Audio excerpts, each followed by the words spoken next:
আপনার বউরা নিয়ে আমি কাস্টমারের কাছে দেবো, সেখান থেকে টাকা তুলে আমার কিস্তির টাকা পরিশোধ করবো কয়া দিলাম। তাহলে তো তোমার কয়টা দিন সময় দিতেই হয়, তাই না রে ভাই? যেহেতু ভালো মানুষ তুমি, তাহলে জামাটা খোলো। ওই কয়দিন আমি জামাটা পরবো। আরে জামাটা খোলো তুমি। কিসের ভাই? আমাকে ভোগ করেন।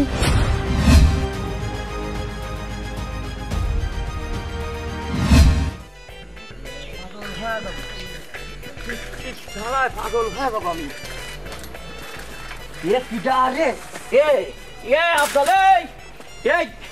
শুনিয়ে যা, আমার সাইকেল কতদিন পড়িয়ে গেছে। এই আমার দেখে পালাই যাচ্ছে কিসের জন্য রে ভাই? না ভাই, আমি চিন্তা করতে করতে যাচ্ছিলাম তো লক্ষ্য করি নেই ভাই। উরে বাবা, তোর আমার চিন্তা আছে, আমার খেয়াল করিসনি। ভালো হয় যে তুই আমার কিস্তি দিচ্ছিস না, কিসের জন্য? 5 মাসের কিস্তি বাইরে রয়েছে, কিস্তি দে। তো ভাই দিয়ে দেবো না, আপনি তো জানেন যে আমার আব্বাটা অসুস্থ। আজ কিছুদিন ধরে আমার ব্যবসা বাণিজ্য ভালো যাচ্ছে না ভাই। উরে বাবা, তোর আব্বার অবস্থা ভালো না, আমার আব্বার অবস্থা ভালো না। হয়েছে কি, এই যে আমি কিস্তি জমা দিতে পারতেছি না, উপরে স্যাররা আমার চাকরি যে কোনো মুহূর্তে নোট করে দিতে পারে। আজকে তোমার যেভাবে হোক কিস্তি দিয়ে জাতি হবি। বুঝছি ভাই, কিন্তু একটু সময় না দিলে আমি পারবো না, কারণ যে অবস্থা চলতেছে আমার, তাই সময়টা খারাপ যাচ্ছে তো।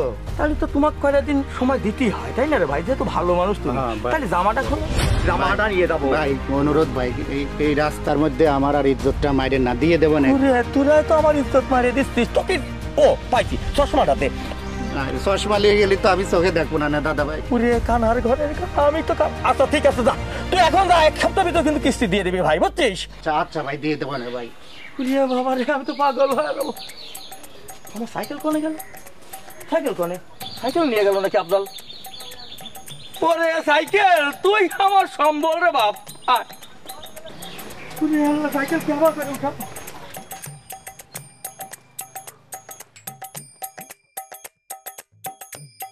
আল্লাহ, এই কষ্ট আর ভাল লাগে না। এর যে মরে যেতে পারলে বাসি। আল্লাহ মরণ দাও না কে, আল্লাহ তোমার মরণ দাও না কে। মরে গেলে বাইসা যাই। কি অলক্ষণীয় কথা বল। আপনার কোনো কিছু হইলে কি আমরা ভালো থাকবো? আর শরীরটা কি অনেক খারাপ লাগতেছে? সুডা পয়রা বুকের মাঝে ফু দেন। আর বিকালবেলা আমি হুজুরের কাছে যামুনে, যাইয়া পানি পড়ান মনে দেখেন, 1 ডগ পানি খাইলে ঘোড়ার মতন লাভ দিয়ে উঠবেন। আমারে কাম করো, 1 গ্লাস পানি এনে দাও। বুকটা শুকাইয়া চৌচির হয়ে একেবারে কারবালার ময়দান হয়ে গেছে।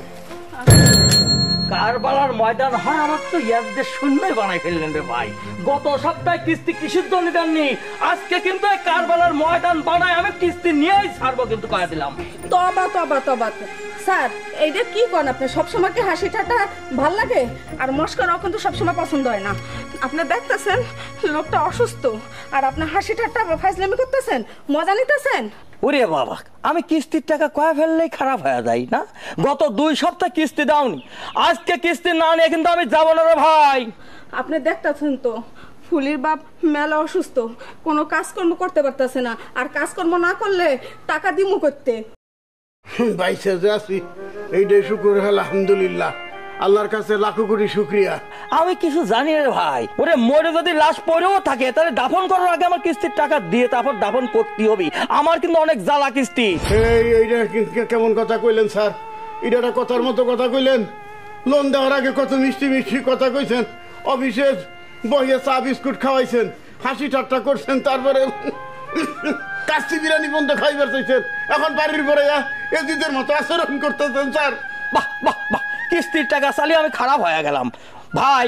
ভালোই ভালোই আপনি টাকা বের করেন, আমি এত কথা আপনার সাথে বাড়াতে চাচ্ছি না। স্যার, এই সপ্তাহ টাকা দিতে পারুন না, আগামী সপ্তাহ 3 সপ্তাহ কিস্তি একবারে দিয়ে দিব স্যার। বউ জামা মিলে তো ভালো বাটপাটি শুরু করে দিছো। হ্যাঁ, বউটারও তো একদম নাদোষ নুদোষ বানা রাখিছো, কিন্তু আমার কিস্তির টাকা দিচ্ছ না। আমি কিন্তু আজকে চলে যাচ্ছি রে ভাই। কালকে আইসা যদি কিস্তির টাকা না পাই, তাহলে বউটারে কিন্তু আমার সাথে নিয়ে যাবো। বুঝতে পারছি, আমার বউরে নিয়ে যাবেন স্যার, ওই বাড়িতে নিয়ে কাজকর্ম করাইবেন, রান্না বাড়া করাইবেন। স্যার আমার বউর হাতের রান্না খুব ভালো স্যার, কুরমা পোলাও বিরিয়ানি বিরিয়ানি সবকিছু এত সুন্দর রান্ধে স্যার, একের মুখের থেকে দেখুন তো স্বাদ আর জীবনও যাইবো না। আর বিশেষ করে স্যার আলু সিমা শিং মাছ দিয়ে যে রান্নাল দিন, কি যে মজা স্যার, আপনি খাইলে পাগল হয়ে যাবেন স্যার। ওরে হাসেম, আপনার বউ নিয়ে যাওয়া কিন্তু আমি রান্না করাবো না, আপনার বউরা নিয়ে আমি কাস্টমারের কাছে দেবো, সেখান থেকে টাকা তুলে আমার কিস্তির টাকা পরিশোধ করবো কয়া দিলাম। বউ নিয়ে আমি রান্না করাবো, আমার জ্বালায় আমি মরে যাচ্ছি, উনি ওনার বউ শিং মাছ রান্না খাওয়াচ্ছে আমার। এইসব কথা শোনার বাকি ছিল আমার। আল্লাহ, গরিব বলে কেন পাঠাইলে? কাঁদো না, কাঁদো না, বিচার দিমু, এর বিচার আছে। আমি লোন নিছি, আমি তো কিস্তি আজকে না দিছি, 2 দিন পরে দিমু। কিস্তি দিমু না কথা আমি কই নাই, আমি মেম্বারের কাছে বিচার দিমু। কিস্তির টাকা নিছি দেখে কি আমাকে মান সম্মান বলতে কিছু নাই? আমাকে মান ইজ্জত নাই, বাড়ির উপরে এরকম অপদস্থ করে দেবো। আমি মেম্বারের কাছে বিচার দিব। মেম্বার তো কইছেই বিপদ আপদে সবসময় তুই আমার কাছে পাইবা। মেম্বার কাছে যাবো, লজে চলো এখন আমরা যাই। এখনই তো মেম্বার কাছে চলো। পাইবা পাইবা, আমি যে কি জিনিস আস্তে আস্তে টের পাইবা। মেম্বার সাহেব অলরেডি টের পাইয়া গেছে গা। শোন, আমি কি জনগণের ভোটে পাশ করছি? আমার কয় ঠিকঠাক মতো কাম করতে। ভোট কি হয়েছে তো দেশের জনগণ জানে। আগের দিন রাইতেই কাম করে ফেলাইছি। আর আমি মেম্বার হয়েছি আমার জোরে আর টেকায়। মেম্বার সাহেব এর তো হগল দিয়ে জানে, আর এটা হচ্ছে ওপেন সিক্রেট। উম্মা, তুই তো ইংরেজিতে কথা কস। আমি তো জানতাম যে তুই স্কুলের বারান্দায় গেলি না কোনোদিন, এখন আবার তুই ইংরেজিতে কথা কস। আর মেম্বার সাহেব লজ্জাতে নাম লোক থাইকা একটু শিখলাম। যাক, আমার সার্থকতা। আসসালামু আলাইকুম মেম্বার সাহেব। ওয়ালাইকুম আসসালাম। হাশেম মিয়া, বসো বসো, তোমার তো অসুস্থ মনে হইতেছে।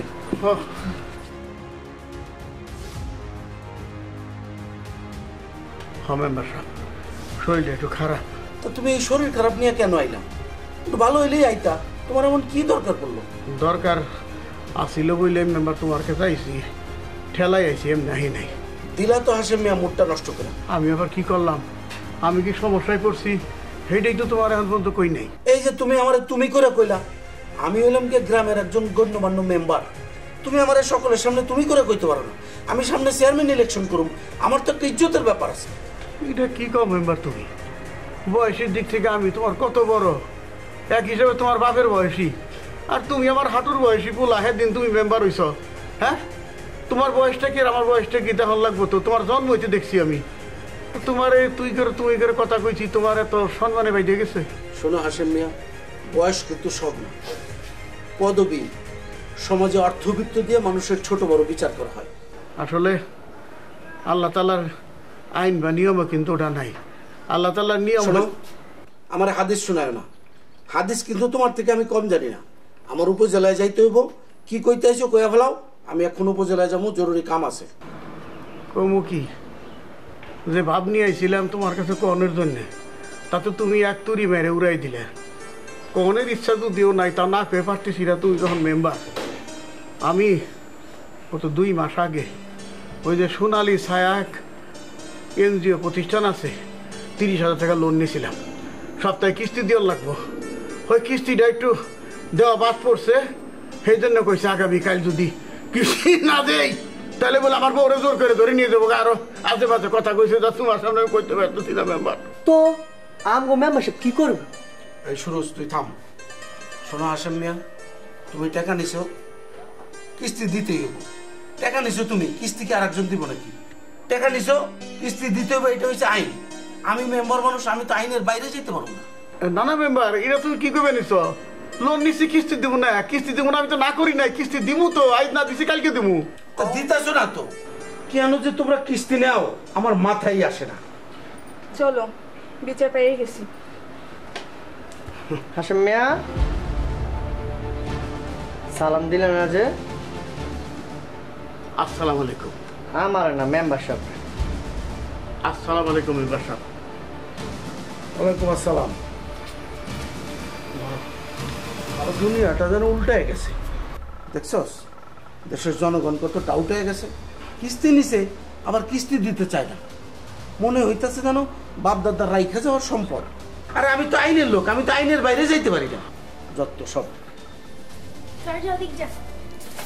ভাইজান, তুমি এটা কি করলা? ওরা আমাদের প্রতিবেশী ছিল, ওদেরকে বুঝিয়ে বলতে পারতা। এটা করা তোমার ঠিক হয়নি। আমার হাতটা একটু টাইনে দাও। আরে আস্তে টান দাও, সিরা ফেলাইবা দেখবো নিছি। আরে টাকা রে, টাকা টাকা করে জীবন শেষ। টাকা ছাড়া দুনিয়াটাই অচল। এই টাকাই আমার কাছে নাই। যার কাছে টাকা আছে তার সম্মান আছে, যার টাকা নাই তার কোনো সম্মান নাই।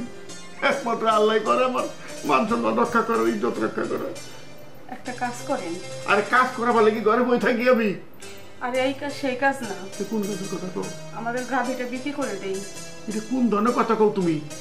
হ্যাঁ, তুমি গাভী লইছ, কয়দিন পর তুমি দুধ দিবে, হে দুধ নিয়ে বাজারে বেচো। এগুলো কি কোন আপনি? আরে না, আমি গরুর কথা কইতেছি। গরুটা তো গাভী, কয়দিন পর বাচ্চা হবো, না হইলেও প্রায় 5-6 লিটার দুধ দিব। ওই দুধ যদি আমি গ্রামে গঞ্জে নিয়ে বিক্রি করি, আমাকে একটা আয়ের পথ হইল না। গরুটা আমাকে শেষ সম্বল, ওটা আমি বেশ ওনার ব্যবহার করিও না। তবে কালকে যে সারাইবো কেমনে কি? কালকে সারাইবো কেমনে কি? আরে কেমনে করে কই, কেমনে কি?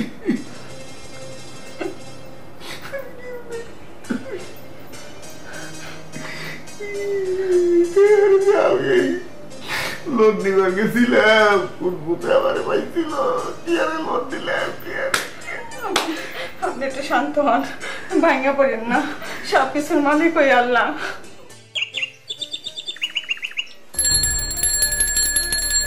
ওই বাড়ির লোকজন কোনে?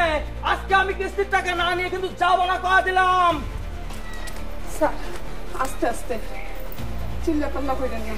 উনি সারা রাত ঘুমাইতে পারে নাই, ভোরবেলা একটু চোখটা লাগে আসছে। উরে বাবা, ভোরবেলায় তার চোখটা লাগে আছে, এত জোরে ডাকবো না, ভালোই ভালো টাকাটা দেয়া দাও, আমি চলে যাচ্ছি। সত্যি কইতেছি, আমার অবশ্যই টাকা নাই, আর যদি টাকা থাকতো তাই তো দিয়েই দিতাম। তোমার তো গা গতরে মাশাআল্লাহ ভালোই তো কথা কয়। স্যার আপনি যা করার আপনি তাই করেন। তাহলে চলো আমার সাথে।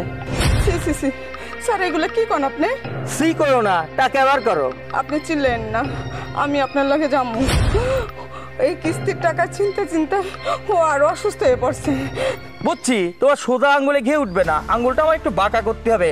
আর কি আমাকে নাদান পাইছো নাকি? হ্যাঁ, তোমাকে নিয়ে আমি এদিক ওদিক যাই, পরে নারী নির্যাতন মামলা আমাকে ফাঁসায় দিবে না? না রে ভাই, ও অভিনে আমায় করবো কি জানো, তোমাকে ঘরের পিছনে যে গোয়ালে গরুটা আছে ওটা নিয়ে দেয়, বান্ধে রাখবো, টাকা কিস্তির টাকা দিয়ে তারপর গরুটা নিয়ে যাবা, বুঝছাও? স্যার স্যার আপনি দুটো পায়ে ধরি স্যার, আমাদের এই গরুটা শেষ সম্বল, এটার দিকে হাত বাড়েন না স্যার। একটা কাম করেন। কি কাম? টাকা ছাড়া আবার কি এর কাম? আপনি তো কইলেন আমার গায়ে কথা কয়। হ্যাঁ কয় তো, হচ্ছে কি তোমার ফিগারটা যা উকি দেয় না, বানাইছো না ওটা একদম, ওরে বাবা রে বাবা। আচ্ছা ঠিক আছে স্যার, আমাকে ভোগ করেন, ভোগ করে আমার কিস্তিটা আপনি মাফ করে দেন। কি করছো? সত্যি করছো নাকি? আসো।